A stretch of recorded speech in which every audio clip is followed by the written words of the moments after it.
Hi, I'm Peter Bois. I'm Gus Davis. And welcome to Monday Club, the only club that's only open on Mondays. Or Saturdays, or Sundays, but mostly Mondays.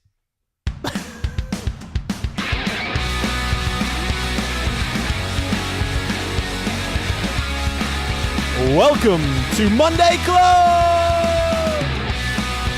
How you guys doing? My name is Peter Bois. I'm here with my amazing buddy, Gus Davis, and welcome to this week's episode of Monday Club, episode 43. In this week's episode, we cheers to defending yourself from a chair, sitting attackers. Gus goes to a creepy museum, 9 terrible habits you need to stop doing right now. You need to listen to this for those habits. Dirty Little Football Quiz continues. Gus has dinner with RLSH. I have no freaking clue what that is. And Teachable Moments. Welcome to the Monday Club.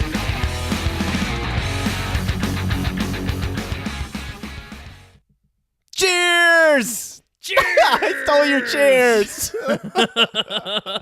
What's up, man? Hey, good. Not much, man. Monday. That's what's up. It's Monday. Enjoying a little Monday Club libation. me as well, my friend. Dude, so today on 3 people's feeds that I was looking at, I saw them be like, oh my God, I can't wait till 5:30 because it's Monday. And all of their friends were like, dude, are you okay? Like replying to him like, yeah, I'm fine. It's just, it's Monday. And everyone's like, yeah, I hear you. And I was like, yeah, it's Monday. Dude, we have an awesome cheers of the week for you. Oh, I know. This is amazing. You found this on Reddit and you sent it to me and I watched it 10 times and laughed just as hard every time.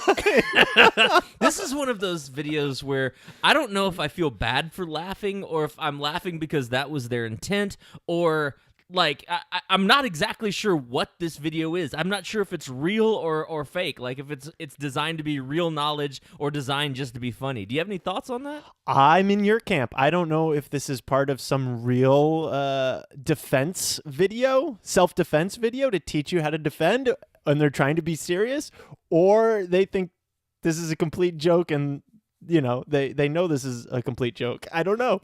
All right, so here, let me set this up. All right, so the setup for this is it looks like it's I'm gonna play it like it's not a joke, like it's absolutely real. Okay, so the setup for this is you are tuned into the video and it's a clearly a kung fu guy standing around and he's explaining to you that he's about to teach you the martial arts self-defense against someone who is sitting in a chair. And it shows a guy just sitting in a chair like one of his students, dressed in the gi and everything like that, just sitting down in the chair, and the master explains everything. And then what happens, Pete? And then the master turns around and front kicks this guy to the chest, tipping him over backwards. Knocking him out of the chair. The guy on the chair doesn't attempt to attack the standing guy. In any way. In any way. Yeah. He's completely not a threat by sitting in a chair right there. This is saying that the best defense is the best offense. If you're next to anybody in a chair, just kick them in the chest before they start attacking you. And he goes like a full-on front kick. It's like that scene from the 300 where Leonidas kicks that dude into the pit. Like, full-on kick to the chest, and the guy just goes flying backwards, and the chair tips backwards. Slowly crawling to his knees, too, to get up.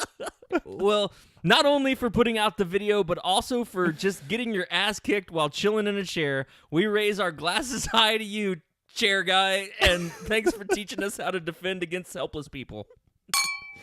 I like how the cheers was directed towards the guy that he got his ass kicked. That's fine. He deserves something. I know, he just sat there. Oh, man. This week, so we've talked in the past about go-to drinks, right? My go-to drink is a Jack and Ginger. When someone's offering to buy you a drink at the bar, you don't have time to think about it. You just need to call one out. This is my second go-to drink. This has become my wedding drink, right? Ooh. You ever go to a wedding? And every once in a while. Yeah, sometimes you just want to mix it up with your go-to drink. This is like my go-to wedding drink. For some reason, I always drink these at weddings. What is it? It is not a Jack and Ginger. It's a Captain and Ginger. Ooh. Yes. Okay. And it literally tastes like a cream soda. It's freaking amazing. It's delicious. Delicious. It sounds delicious. Yeah, I put 2 ounces of Jack in the bottom and then just filled the rest up with ice and ginger ale. And yeah, it tastes like cream soda. So try one of these out. You will not be disappointed. Very nice, my friend. Very nice. Well, dude, so this week... actually, let me back up. Last week, I gave a cheers to Mr. Rob Balchunas for buying me, specifically, a drink, but I kind of felt bad because I copped out a tiny bit. I went and used a bunch of the stuff that I still had from around the house and just cheers to him. So, Rob, to make it up for you, man, I actually did go out to my local beer provider store and got myself a brand new beer that I'd never tried before. And I'm super stoked, man. It is called Infamous, and the brewery is the Infamous Brewery. It's based here in Austin, Texas, and the specific beer I'm drinking is Sweep the Leg, like from old school, from old school Karate Kid. So it says Sweep the Leg. It has a Cobra Kai on it, which makes it even cooler. And so all of their beers are movie themed. So this is Sweep the Leg. So not only is it a cool bottle and cool that it's brewed here in Austin, Texas, it is also a peanut butter stout, and it is freaking delicious. It's like a power smoothie / beer in a bottle. It's really, really good. So, Rob, thanks for my free drink, man. I am cashing it in today. In high school, my junior and senior year of high school, I really hated our PE curriculum there. And some friends of mine and I petitioned our school to let us take kung fu lessons outside of the school and have it count for our PE. And they were like, yeah, that's cool as long as you have a teacher that will sign off on it. And I was like, sweet. So we found this kung fu place. This sounds like a movie I've watched.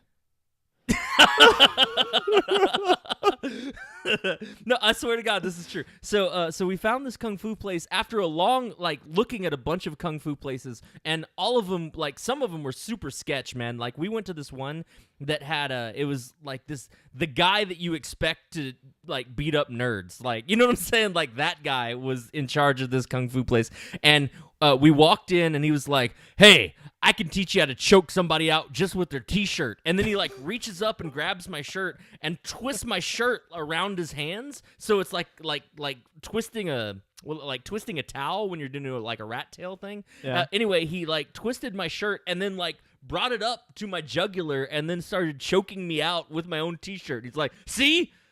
Nothing you can do about that. And I was like, okay, well, we're not going to join your gym. Thanks, guys. That could be a video, how to defend yourself against high school gym students. Right. So we finally found this dojo that I really, really enjoyed, and we were in it for about a year and a half or so. And one of the cool things about Kung Fu is that they have teachers that studied from other teachers that studied from other teachers that studied from the Grand Master himself who lives in China and comes into the United States and is a rock star, right? So we went to this free lesson, and the Grand Master flew in and was teaching how to fight with 2 knives, right? And he was like, the Grandmaster he doesn't speak very good English, but he really tries. And while he was doing the knife lesson, he was like, oh yes, you just take the knives and you stab them right above the collarbones, just like that. Makes blood come out like fountain. And he was so happy about how the blood would just spurt out like a fountain. He was just like a fountain, just a fountain of blood coming up like that. And we were all just, holy shit, I think this guy's really stabbed people. What? Anyway, just that whole lesson of kicking somebody in a chair reminded me. Oh, wow. Thank you for making Monday Club possible. Make sure you tell a friend about what we're doing. Give us a little love, a rating up on iTunes. That always helps people spread the word. Like we always want to say, we want to grow the club. So the more people you tell, the longer we're going to be around. So you can also check out the podcast on Spotify and YouTube because YouTube has the audio, and I'm cutting together a short highlight reel, a 20-minute video. And every week I have a new color backdrop behind me, so you can see that. Email us anything you want to say to us, mondayclubpodcast@gmail.com, or you can buy us a drink, PayPal us through there. Yeah, I want to just say another thank you to all of you for listening, and please help us be Monday Club Warriors. Help us spread the word so that we can grow the club. The bigger we get, the better we get, and we certainly need your help. So thanks again, guys, for all of you listening.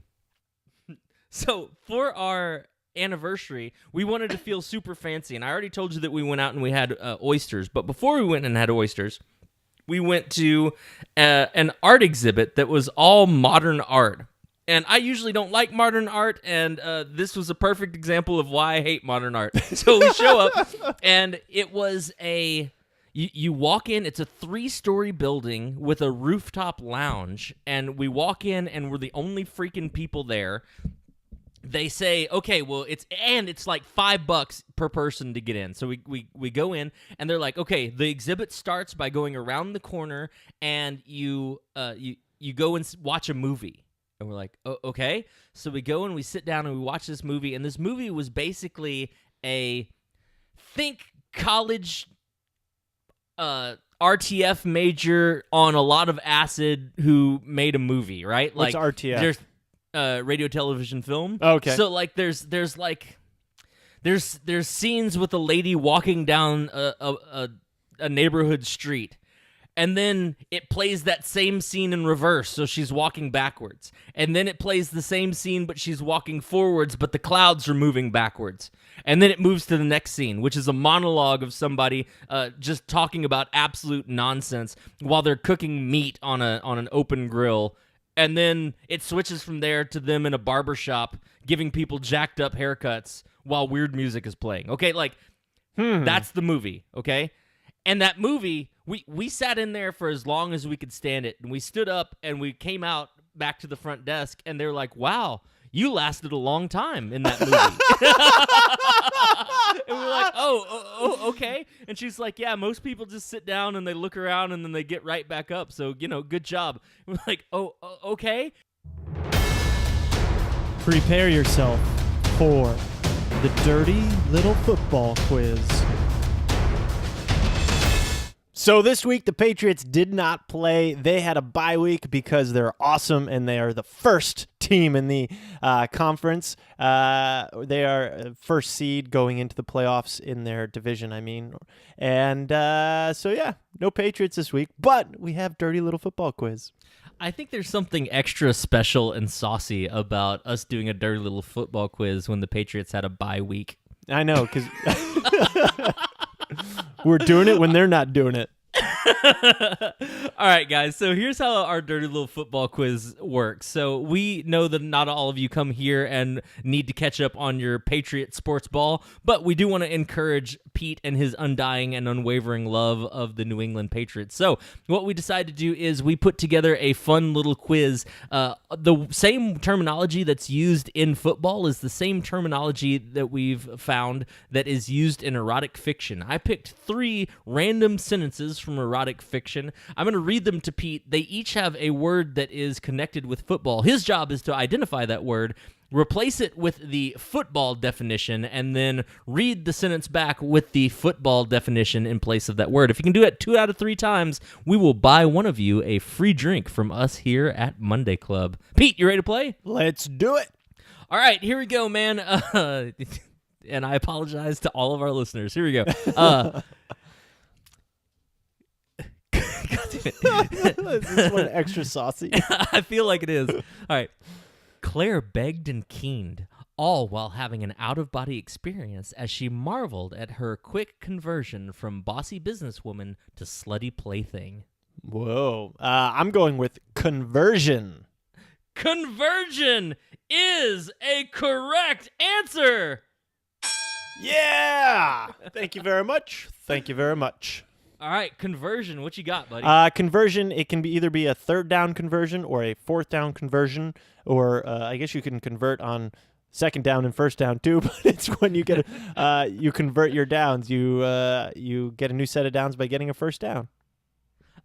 You know what? That's fine. I will give you that one. There's 2 other sticking points. A conversion can also be the act of scoring an extra point or a or getting 2 points after a touchdown. Claire begged and keened, all while having an out-of-body experience as she marveled at her quick, the act of kicking an extra point from bossy businesswoman to slutty plaything.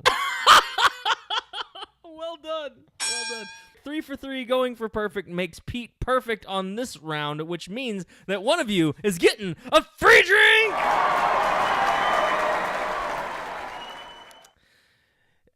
Use the phrase that pays, which is bye week, and also I want the word I want a free drink in this week's post on our Facebook page. Be the first person to make your own erotic sentence using bye week and I want a free drink. You do that, be the first person on our Facebook page to do that, and we will send you a free drink. Pete, congrats, man. Thank you very much. Hey, it's time for Stories from the Road. Okay, so here's my story from the road, my friend. I had dinner this week with an RLSH. Do you know what an RLSH is? I have no clue what an RLSH is. All right, so we need to talk about this objectively as well. But an RLSH is what is known in common parlance as a real-life superhero. Huh, okay. Yeah. So no here's how this superpowers then. No. It's No. a real person who has a costume and What? goes out and protects the city as a real-life superhero. Okay? All right. So Like a costume. A so mask? I just added a link onto Okay. the notes here. I want you to click on that. Okay. There you go. All right. So one of the members there was actually a documentary film made about this, and there is a, I don't want to call it a large organization, but hundreds and hundreds of people who are part of this organization that go out and protect their various cities as real life superheroes. Okay. And the member of this superhero group that I had lunch with, I've known since I was in high school. And he is one of the featured members of this film documentary, and he was telling me sort of how it went. It's and what his take on it is, with a little bit of perspective. Having I don't know if he's 100% out of it or not, but he is definitely, that's not his main deal anymore. It was for a number of years, and here's how it went down, man. So I asked him. I was like, look, man, I'm not going to pretend like I 100% understand what it is that you did. And he was like, well, look, let me help you out. So the idea is that I wanted to go out and try to make the world a better place, and I didn't know how to do that. And I decided that I love comic books. Comic books have always been inspiring to me. And so I decided, let me go out and go balls to the wall and try to be an actual real life superhero. So him and two or three other superhero people moved into a building in New York. They moved to New York and lived in a building all together, and they were like, let's make this the Avengers Tower, and we're just all gonna live, breathe, and work doing this thing. And I was like, man, I'm sure you've gotten a lot of heat from that. And he's like, yeah, I did, but on the other side of it, most of what I did was patrol downtown where bars are and break up fights from dudes who were guys are doing the gorilla chest at each other, and he would walk up in his superhero costume and be like, hey guys, break it up. And usually that, seeing him and seeing the, having that disconnect, that quick moment to not make a stupid decision broke up the fight. And he was like, I mean, for my own part, I think I actually did some good right there. That being said, that doesn't pay the bills, so it didn't work out. Anyway. Yeah, it's like, let me tip you after you stop my fight. Yeah, right, exactly. How do you monetize a superhero? Teachable moments. All right, my teachable moment this week is For all you performers out there, I know we have some magicians and other performers that listen to this. Here's my little teachable moment. Script your show. Obviously, this is a broken record. You've heard this before, so I'm not going to get too far into that, but definitely script your show. Write out what you want to say. Even if you're improvising on stage, write it down afterwards. Write down the good lines and put it all together, and then you'll figure out ways to make it better just by seeing it on the page. And to go along with that teachable moment, I have a recommendation, an app that I use to script my routines and shows. It's called Slugline. It's a app that helps you easily write in screenplay format. So you have if you've ever read a play or a screenplay, there's a different format. You've got at the top, you've got like the setting the scene, you've got headers and titles, and everything's just kind of just the right way so you can quickly organize things in your head as you're reading it. And then you have the dialogue, which is one column, narrow columns on each side of the page when you're going back and forth. And it's an easy way to format your show and routines, because when you look back at it later, it's not just one big jumbled mess of words in a Word document or Pages document. You can actually see what is happening at any particular time. And it also helps for rehearsing. You print that out or put it on an iPad, and you can rehearse and then jot down notes as you go. So I'll leave it's only, as far as I know, it's a Mac app, but I'm sure there are Windows versions of similar screenplay type apps out there to write in, but I'll leave the link to the one I use in the show notes. And I wrote my entire Summoning Spirits show on Slugline, and it was fantastic. It helped a lot with transitioning from each effect and each routine, and it just helped a ton. It was invaluable in writing that show. My teachable moment is this, peeps. Look, I've gone out to dinner with a lot of just interesting people over the last couple of weeks, and one of the things that I've noticed is that most people don't know how to look people in the eye when they're having a conversation, and it's weird. It makes it awkward for everyone. It makes it awkward for the people who aren't looking you in the eye. It makes it awkward for the people who are looking you in the eye. So do this, my friends. If you find yourself being one of those people who don't look other people in the eye, turn it into a game and just maintain eye contact for as long as you possibly can. And when the other person turns and looks away, give yourself 5 points and just see how many points you can get. I will give you a stage technique as well. So this is a bonus thing. When you're looking at somebody in the eye, don't try to look them in each one of their eyes. You'll end up doing something that looks like you're being shifty eye, because you'll keep switching from eye to eye. Stare at them right between their eyes, right where their nose kind of comes up between their eyes, and just lock onto that spot. And then it's not even awkward for you, because you're not gazing lovingly into anyone's eyes, but you are maintaining eye contact, and you're just having a solid straight gaze while you're looking at somebody.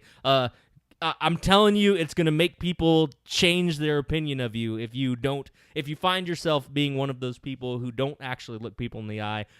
Let's all go out there and get 50 points just right off the bat for making eye contact. Well, I guess that was episode 43.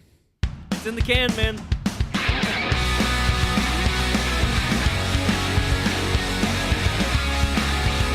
Thank you guys so much for being part of the club. MondayClubPodcast.com for all of Monday Club Podcast needs. Facebook.com/Monday Club Podcast. Twitter @MondayClubPod. Instagram @MondayClubPodcast. Email us questions, comments. You want to tell us what to do in the show? MondayClubPodcast@gmail.com. You can also PayPal us a drink there. And thank you so much to James Caldwell, our sound engineer, and Zach Holder for our music. Go out and make this Monday-tastic. Monday-tastic.